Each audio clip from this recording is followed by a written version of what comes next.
જય માતાજી। આજે આપણે જોઈશું કચ્છમાં આવેલ વછરાજ દાદાનો મંદિરનો સંપૂર્ણ ઇતિહાસ। વછરાજ દાદાના મંદિરનો સંપૂર્ણ ઇતિહાસ જાણતા પહેલાં જો તમને વિડીયો ગમે તો તમે મારી ચેનલને સબસ્ક્રાઈબ કરો અને વિડીયોને વધુને વધુ શેર કરો। વછરાજ દાદા કચ્છ પ્રદેશના લોક આસ્થા ધરાવતા પરાક્રમી દેવતા તરીકે માનવામાં આવે છે। કચ્છ અને સૌરાષ્ટ્રની તેના આસપાસના વિસ્તારોમાં વછરાજ દાદાની ખૂબ શ્રદ્ધા સાથે પૂજા કરવામાં આવે છે। ખાસ કરીને ચારણ, આહિર, રબારી અને અન્ય પશુપાલક સમુદાયમાં તેમની વિશેષ માન્યતાઓ છે। તેઓ ખૂબ જ શ્રદ્ધા અને આસ્થાથી તેમની પૂજા કરે છે। વછરાજ દાદાનો જન્મ અને જીવન વિશે જાણીએ। લોકકથાઓ અનુસાર વછરાજ દાદાનો જન્મ એક ચારણ પરિવારમાં થયો હતો। બાળપણથી તેઓ નિર્ભય, સત્યનિષ્ઠ અને ધર્મપ્રેમી હતા। અન્ય સામે ઊભા રહેવું અને ગરીબ નબળા લોકોની રક્ષા કરવું તેમનો સ્વભાવ હતો। પરાક્રમ અને બલિદાન વિશે જાણ્યું।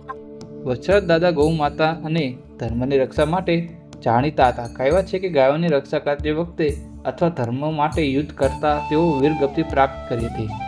તેમના બલિદાન પછી લોકોએ તેમને દેવતા સ્વરૂપે માનવા લાગ્યા। હવે જોઈએ લોકદેવતા તરીકે તેમની પૂજા।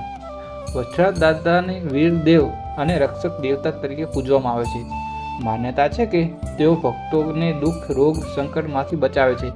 આજે પણ કચ્છમાં અને ગુજરાતમાં વિવિધ વિસ્તારોમાં તેમના મંદિર અને ડેરા જોવા મળે છે। મેળા અને માન્યતાઓ। વછરાજ દાદાના સ્થાનોએ વિશેષ તિથિએ મેળા ભરાય છે। ભક્તો ધજા ચડાવે છે, મન્નત માંગે છે અને પ્રસાદ અર્પણ કરે છે। ગ્રામજનો માને છે કે વછરાજ દાદા સાચા મનથી કરેલી પ્રાર્થના જરૂર સાંભળે છે। હવે જોઈએ ધાર્મિક મહત્વ। વછરાજ દાદા સત્ય, સાહસ અને બલિદાનના પ્રતીક છે। તેઓ કચ્છની લોક સંસ્કૃતિ અને લોકવિશ્વાસનું અભિન્ન અંગ છે। વછરાજ દાદાના પરચા વિશે હવે જાણીએ। ગુમ થયેલી ગાયો મળી। એક પશુપાલકની અનેક ગાયો રાતોરાત ગુમ થઈ હતી। તેણે વછરાજ દાદાના સ્થાને દીવો પ્રગટાવી મન્નત માંગી। બીજા દિવસે ગાયો કોઈ નુકસાન વગર નજીકના જંગલમાંથી પાછી મળી આવી। લોકો આને વછરાજ દાદાનો પરચો માન્યો। ગંભીર રોગમાંથી મુક્તિ। કચ્છના એક ગામમાં એક વ્યક્તિ લાંબા સમયથી ગંભીર રોગથી પીડાતો હતો।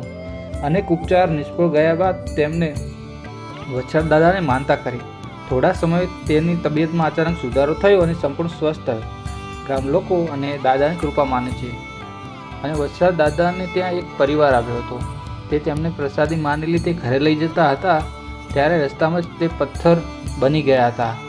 લાડુની પ્રસાદી પથ્થર બની ગયા જતા એને વછરાજ દાદાનો ચમત્કાર માનવામાં આવે છે અને હાલ પણ ત્યાં આપણે મંદિરે જઈએ તો તે પથ્થર સ્વરૂપે લાડુઆ ત્યાં આપણને જોવા મળે છે। તો આજના વિડીયોમાં આટલું જ। બન્યા રહો અમારી ચેનલમાં આવા વિડીયો જોવા માટે। જય માતાજી, જય